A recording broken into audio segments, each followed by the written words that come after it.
Well, 4 words, "In God We Trust," on the walls at Tennessee's schools as students head back to class. Leaders in Nashville passing a law back in the spring requiring the national motto to be shown at each school. WATE 6 on Your Side reporter Laura Holm has more on how this law will work and what parents think about the motto so close to the classroom. The first day of school is coming up quickly, and the DeStefanos are ready in some ways. 5th grade is pretty hard, so I'm kind of looking forward, but kind of not. This family saying they have mixed feelings, hearing that "In God We Trust" will be somewhere in their school. I believe in God. My daughter believes in God.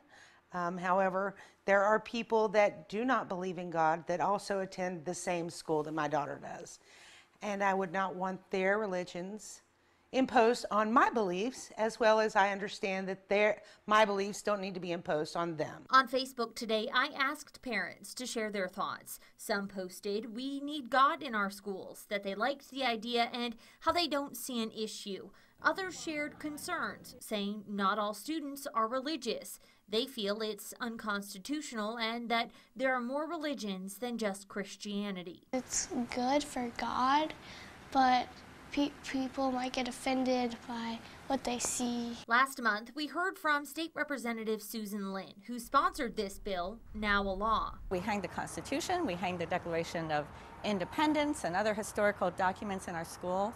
Why not put up the national motto? It outlines that local districts require each school to display "In God We Trust" in prominent places like an entry, cafeteria, or common area. I think it's a good message that we don't trust in government. It's not in government we trust, it's in God we trust. The motto can be a plaque, artwork, or in another form. Representative Lynn says if a school does not post the motto, there won't be any penalty.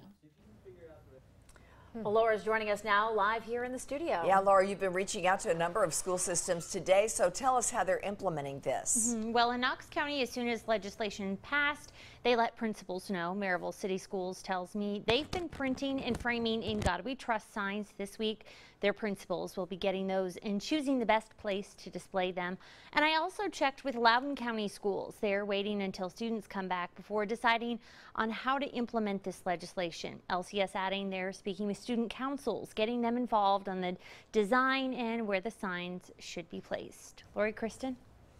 All right, Laura, thank you. We also heard from the Freedom from Religion Foundation East Tennessee chapter, and in a statement they say, quote, "If this were truly about honoring a historical motto, they would have used the original historical motto, E Pluribus Unum."